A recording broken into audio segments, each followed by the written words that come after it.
আমার স্ত্রী বন্ধা, সুতরাং আমার বাচ্চা কি করে হবে? এখনই চাইলেন যে আবার দুর্বলতা প্রকাশ করছেন। তো তিনি আল্লাহ সুবহানাহু ওয়া তাআলা বলছেন, তুমি যেমন প্রথমে কিছু ছিল না, আমি তোমাকে তৈরি করেছি, ঠিক তেমন করে আমিও তোমার সন্তানকে দান করব। তাহলে মারিয়াম আলাইহিস সালামের ঘটনা দেখে জাকারিয়া আলাইহিস সালাম আল্লাহর কাছে সন্তান চাইলেন, জানতেন স্ত্রীর বাচ্চা হবে না, তবু আল্লাহ তাআলা বাচ্চা দিয়ে দিলেন। শাইনুর রহমানের এই বক্তৃতা শোনার পরেও যদি কেউ মাদারে যায়, তাহলে বুঝে নিতে হয় আমার ভাগ্য খারাপ হলে ওর ভাগ্য খারাপ। আমার ভাগ্য খারাপ কেন আমি বুঝাতে পারিনি বলে এখনো। আল্লাহর কাছে চাইলে আল্লাহ দিবে, আল্লাহি আল্লাহর কসম করে বলছে দিবে, যদি সেই সন্তান আপনার জন্য কল্যাণকর হয়। একটা ছেলে দোয়া করছে, শাইনুর ভাই তাহাজ্জুদ করি দোয়া করছি, কবে থেকে আল্লাহর কাছে কেটিএম চাইছিলাম, কেটিএম দেয় না, আল্লাহ একটা যদি কেটিএম বাইক দিত তাহলে শান্তি হতো। আরে বাবা তুমি বুঝোনি, কেটিএম যখনই নিবা পরের দিন তুমি তোমাকে এটিএমে ঢোকাতে হবে, বুঝতে পারলে? পরের দিন তোমাকে চলে যেতে হবে কবরে। এই জন্য আল্লাহ তাআলা দেয়নি, কারণ আল্লাহ তাআলা সব কিছুর খবর রাখেন, সবকিছু আল্লাহ তাআলা জানেন।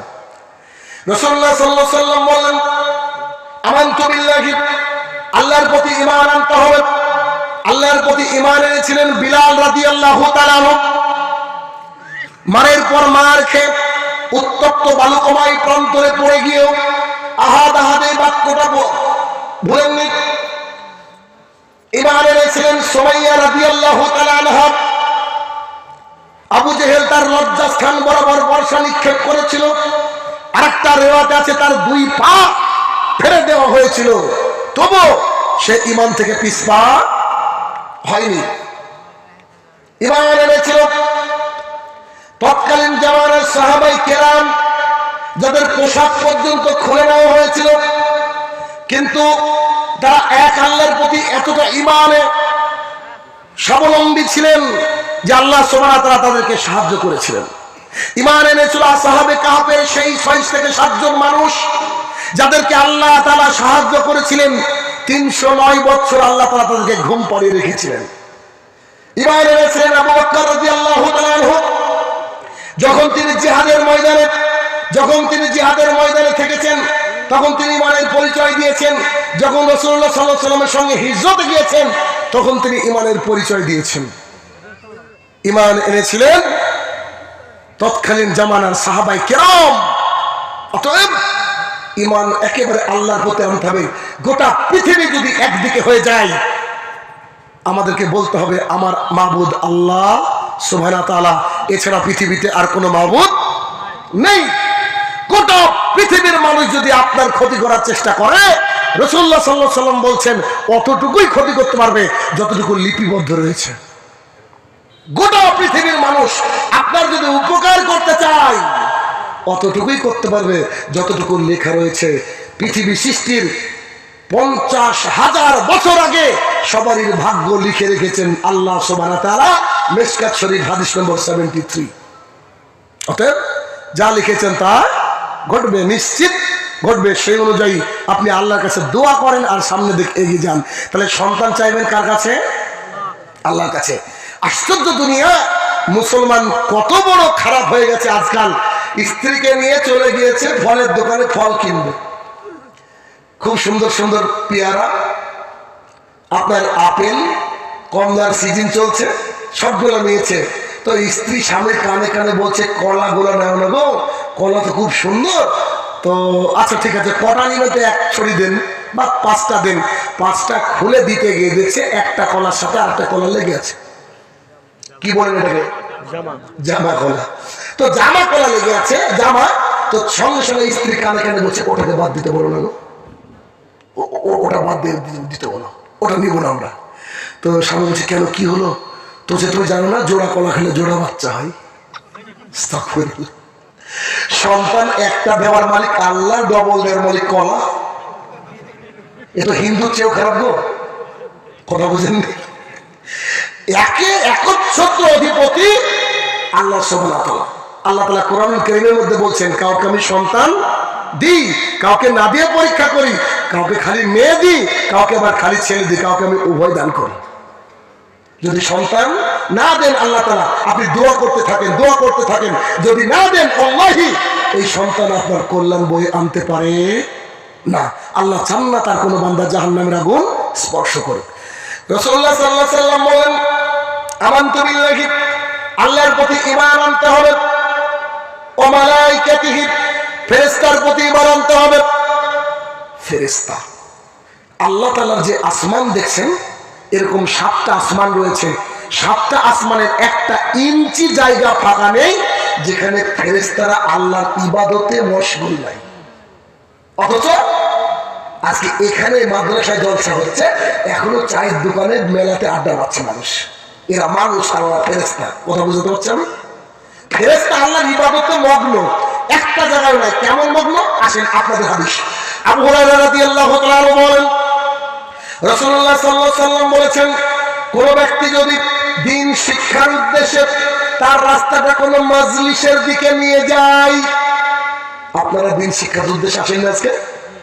আল্লাহ সুবহানাহু ওয়া তাআলা ফেরেশতা মণ্ডলীকে বলেন, এই শোনো, আজকে রতুয়াতে জলসা, যত মানুষ জলসার দিকে যাবে ওই মানুষের পায়ের তলে তোমার সম্মানিত পর পাখনাকে বিছিয়ে দাও। সুবহানাল্লাহ। এখনকার কথা বলছি। রাসূলুল্লাহ সাল্লাল্লাহু আলাইহি ওয়াসাল্লাম বলছেন যে ফেরেশতা মণ্ডলী যারা আল্লাহর কাছে আছে, আল্লাহ এখনকার কথা বলছে আপনাকে। রাসূল সাল্লাল্লাহু আলাইহি ওয়াসাল্লাম বলছেন আল্লাহর কাছে থাকা ফেরেশতা কে আল্লাহ তাআলা বলছে, ফেরেশতারা তোমরা কি জানো আজকে রতুয়াতে জলসা? তো ফেরেশতা বলছে জি। আল্লাহ তাআলা বলছে যে সবাই যে আমার প্রশংসা করে বলছে আলহামদুলিল্লাহ, ওরা কি আমাকে দেখেছে?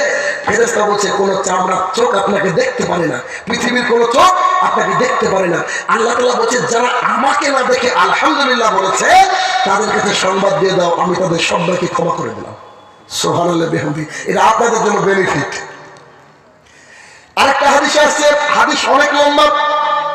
আবু হুরায়রা রাদিয়াল্লাহু তাআলা আনহু বলেন, রাসূলুল্লাহ সাল্লাল্লাহু আলাইহি ওয়াসাল্লাম বলেছেন, যারা দ্বীন শিক্ষার উদ্দেশ্যে কোন রাস্তা পাড়ি দেয় তাদের জন্য এই পৃথিবীতে এবং সমুদ্রের মধ্যে যত কীট পতঙ্গ মাছ রয়েছে সবাই মাগফিরাতের দোয়া করতে থাকে। কথা কি বোঝাতে পারছি? যারা তালাবুল ইলম তাদের জন্য কারা দোয়া করে? শুধু মানুষ জিন না, পৃথিবীর ওই যে সমুদ্র রয়েছে গভীরে যত রকমের কীট পতঙ্গ মাকড় যা কিছু থাকে আর কি, মাছ, সমস্ত সবাই কার জন্য দোয়া করতে থাকে? যেন দিন শিক্ষার জন্য ছুটে বেড়ায়। তাহলে মাদ্রাসার বাচ্চাদের কত বড় সৌভাগ্য, দিন রাত তাদের জন্য সবাই দোয়া করে, সবাই দোয়া করে। আর যারা এভাবে দিন শিখতে আসে তাদের জন্য ফেরেশতা মণ্ডলী সবসময় দোয়া করতে থাকে। তাহলে ফেরেশতা কি দেখেন? আরে হাদিসটা আমার খুব মজা লাগে, আপনারও মজা লাগবে, শুনুন। আল্লাহ সুবহানাহু ওয়া তাআলা জান্নাত সৃষ্টি করলেন, জাহান্নাম সৃষ্টি করলেন। এটা জান্নাত, খেয়াল করেন। এই জান্নাত সৃষ্টি করার পরে আল্লাহ তাআলা একটা ফেরেশতাকে বলছে, শোনো তুমি এইখানে গার্ড থাকো, এই জান্নাতের এটা মেইন গেট, এই গেটে তুমি গার্ড থাকো। জি আল্লাহ, থাকলাম। তো আল্লাহ তাআলা বলছে যে জান্নাতের গেটে এসে একজন টোকা মারবে। এই যাও, মারে না টোকা, এরকম মারো তো টোকা। তো যে খালি তুমি জিজ্ঞাসা করবা মান আনতা, কে? ওখান থেকে যদি বলে আনা মুহাম্মাদুর রাসূলুল্লাহ সাল্লাল্লাহু আলাইহি সাল্লাম, তুমি গেটটাকে খুলে দিও। গেটটাকে বলেন, গেটটাকে খুলে দিও। জান্নাত কবে সৃষ্টি করা হয়েছে? মিলিয়ন মিলিয়ন বছর আগে। আমরা সঠিক হিসাব কেউ জানি না। এ তো নাকি হাদিস দেখেন, আহারে বুখারীর হাদিস। রাসূলুল্লাহ সাল্লাল্লাহু আলাইহি সাল্লাম বলছেন বিচার ফায়সালা হবে, ফায়সালা হওয়ার পরে আমাকে আল্লাহ তাআলা পাঠাবেন জান্নাতের গেটে। কাকে? মুহাম্মদ রাসূলুল্লাহ সাল্লাল্লাহু আলাইহি ওয়াসাল্লাম। আমি যখন জান্নাতের গেটে গিয়ে টোকা দিব, ভেতর থেকে আমাকে বলবে কে? আমি বলবো আমি মুহাম্মদ রাসূলুল্লাহ সাল্লাল্লাহু আলাইহি সাল্লাম। তখন ফেরেশতা গেটটাকে খুলে দিবে। এখন আপনার সাথে আমার কথা, এখন ফেরেশতা গেটটাকে খুলে দিয়ে কি বাক্য বলছে দেখেন। আল্লাহ তাআলা যেদিন জান্নাত সৃষ্টি করেছে সেদিন আমাকে তৈরি করেছে, সেদিন থেকে আমি জান্নাতের গেটে দাঁড়িয়ে আছি, সেদিন থেকে আমি ঘুমাইনি, সেদিন থেকে আমি কিছু খাইনি, সেদিন থেকে আমি ক্লান্ত হইনি, সেদিন থেকে আমি একটু ঢুল আসেনি আমার, সেদিন থেকে আমি দাঁড়িয়ে থাকতে ইতস্তত বোধ করিনি। সেদিন থেকে খালি দরজায় কান লাগিয়ে বসে আছি, কবে টোকাটা শুনবো প্রিয় মানুষটার, কবে তার মুখটা একবার দেখবো, কবে সেই প্রিয় মানুষটাকে দেখে আমার কলিজাটা জোড়াবো। আল্লাহ তাআলা আমাকে গাড়ে দিয়েছেন আপনাকে দেখার জন্য। আমি মিলিয়ন মিলিয়ন বছর দাঁড়িয়ে আছি, আমি ক্লান্ত হইনি।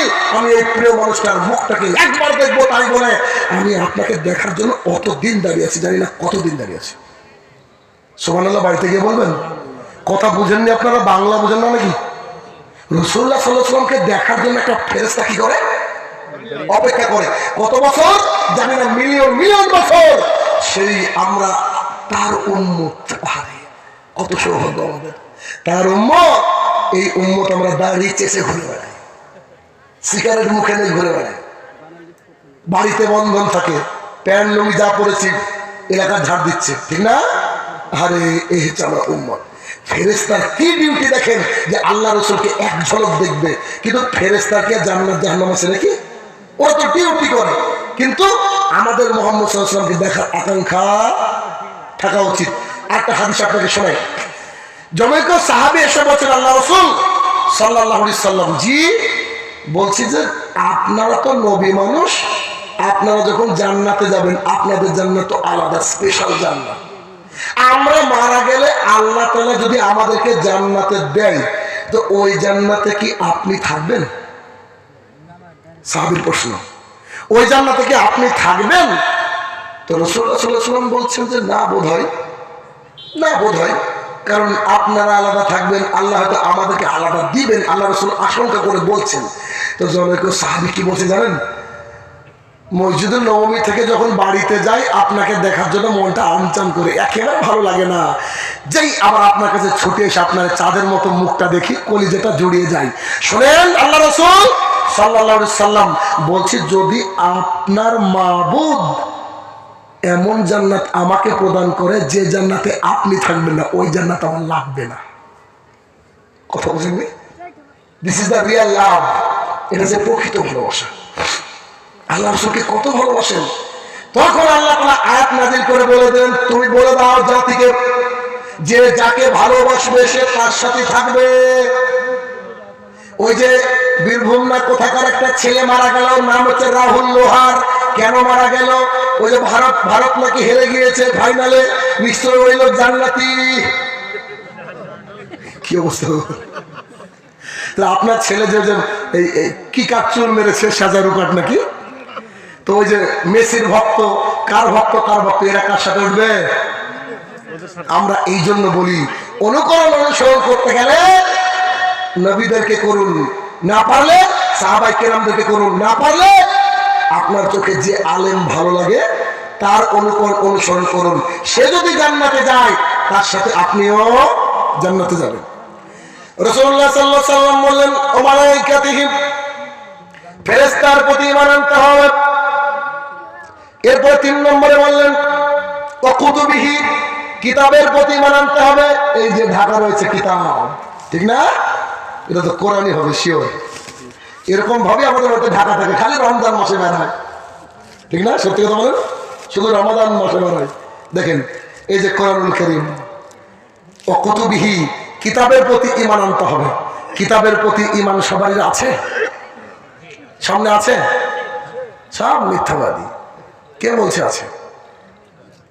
গোটা কিতাবের প্রতি ঈমান আনতে হবে। কেমন দেখেন তো?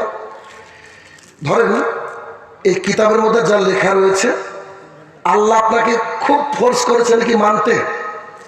আল্লাহ তাআলা বলেই দিয়েছেন সূরা বাকারার শেষের দিকে, লা ইউকাল্লিফুল্লাহু নাফসান ইল্লা উসাহা, আমি তোমার উপরে অতটুকু বোঝা চাপাইনি যতটুকু তুমি নিতে পারবে না। আপনি 10 কেজি পারেন, আল্লাহ 12 কেজি দিবেন? আল্লাহ বলেছেন নাকি যে তাহাজ্জুদ পড়তে হবে? পড়তেই হবে, কথা বলেছেন? বলেননি, কিন্তু 5 ওয়াক্ত ইউ হ্যাভ টু, আপনাকে পড়তে হবে। দেখি একটু কিতাবের প্রতি ঈমানটা কেমন আছে এই কুঠি কি দেবীপুরের লোকে, দেখি দেবীপুরের লোকে ঈমান। আল্লাহ সুবহানাহু ওয়া তাআলা বলছেন, ইয়া আইয়ুহান নাস কুলু মিম্মা ফিল আরদি হালালান তাইয়্যিবান ওয়া লা তাত্তাবিউ খুতুওয়াতিশ শায়তান। ও দুনিয়াবাসী, ও পৃথিবীবাসী, তোমরা শোনো, আমি আল্লাহ তাআলা তোমাদেরকে রুজির ব্যবস্থা করেছি, ওখান থেকে তোমরা হালাল হালাল বেছে বেছে খাও। হারাম হচ্ছে শয়তানের পদাঙ্ক, ওদিকে তোমরা যেও না। আল্লাহ তাআলা বলছে, বলেন তো এলাকার মুদিখানার দোকানে কি বিড়ি বিক্রি হয় না? হয়। আচ্ছা, যদি বিড়ি বিক্রি হয় তো এ হাদিসের কি করবেন? আর আয়েশা রাদিয়াল্লাহু তাআলা আনহা قال رسول الله صلى الله عليه وسلم, আয়েশা রাদিয়াল্লাহু তাআলা আনহা বলেন, রাসূলুল্লাহ সাল্লাল্লাহু আলাইহি ওয়াসাল্লাম বলেছেন, কুল্লু মুসকিরিন খামরিন ওয়া কুল্লু খামরিন হারাম। প্রত্যেকটা নেশাদার বস্তু মদ, আর প্রত্যেকটা মদই হারাম। প্রত্যেকটা নেশাদার বস্তু মানে বিড়ি জর্দা কি বাদ গেল? মানে সব হলো, সব এ টু জেড, এর মধ্যে যত নেশাদার দ্রব্য আছে সবগুলো কি হারাম।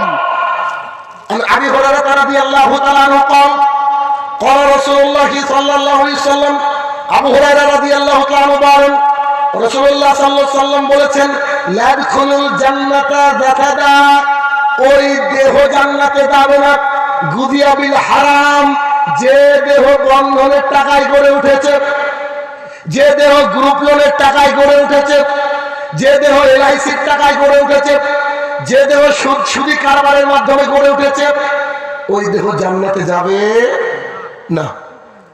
বন্ধন মনে হয় 95 না 98% লোকের বাড়িতে আছে। কথা বুঝেন না? কি ভুল বলছে কি? প্রায় বাড়িতে বন্ধন গো। অথচ এই কোরআনুল কারীমের মধ্যে এগুলোকে হারাম করা হয়েছে, হয়নি? আমি তো প্রমাণ দিচ্ছি, আপনি প্রমাণ ছাড়া কথা বলে নেবেন। একটু একটু করে বলছি, নাহলে সারা রাত কেটে যাবে। একটু একটু করে শুনেন।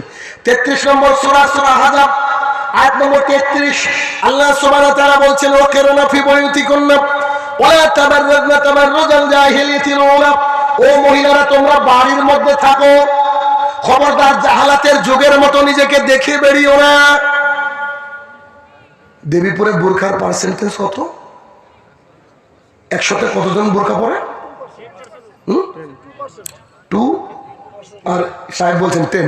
ওকে, 10ই ধরে নিচ্ছি ভাই, না নিতে অসুবিধা কি, 10 নিয়ে নিলাম। ওকে, তো 10 নিয়ে নেওয়ার পর এবার একটা হাদিস আমি বলবো।